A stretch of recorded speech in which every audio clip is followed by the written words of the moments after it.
सबसे मेन, जो सबसे उच्च उस पे आती है श्रेणी पे, ठीक है।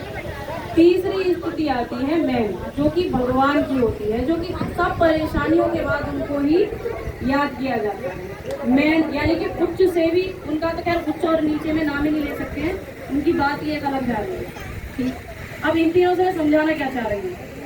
पहला ये कि सभी प्राणी, सभी व्यक्ति लक्ष्मी के लिए ही सब कुछ कर रहे हैं आज की डेट में, चाहे वो कोई भी कार्य हो या कोई भी अवस्था हो या कोई भी व्यवस्था हो, सब एक ही चीज के ऊपर चल रहा है, वो है लक्ष्मी।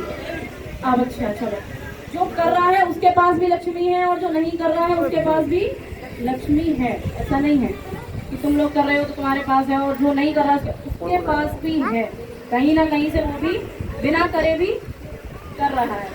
अब चाहे मैं किसी की भी बात करूं, भिखारियों की बात करूं या फुटपाथ किसी की भी बात करूं, ठीक। अब यहाँ आते हैं कर्म और अकर्म। एक कहते हैं कि कर्मों के आधार पर फल प्राप्त होता है, कर्मों के आधार पर ही सब कुछ प्राप्त होता है, ये मानना, और बिना कर्म के कुछ भी प्राप्त नहीं होता है। लेकिन बिना कर्म के भी कुछ प्राप्त होता है। कुछ पता है कि बिना कर्म के क्या प्राप्त होता है? नहीं, पाप प्राप्त होता है। क्या होता है? बिना किए कुछ पाप लगता है, और अच्छा करो तो पाप घटता है, और अगर ना करो तो पाप बिना करे भी बढ़ता है। शारीरिक स्थिति तुम्हें इसलिए नहीं दे रखी कि तुम इसका गलत उपयोग करो। ये शारीरिक स्थिति तुम्हें इसलिए दे रखी है कि तुम इससे बहुत कुछ अच्छा कर सकते हो, गलत नहीं, बहुत कुछ अच्छा। लेकिन भगवान ने दो चीज दे रखी है हमारे अंदर।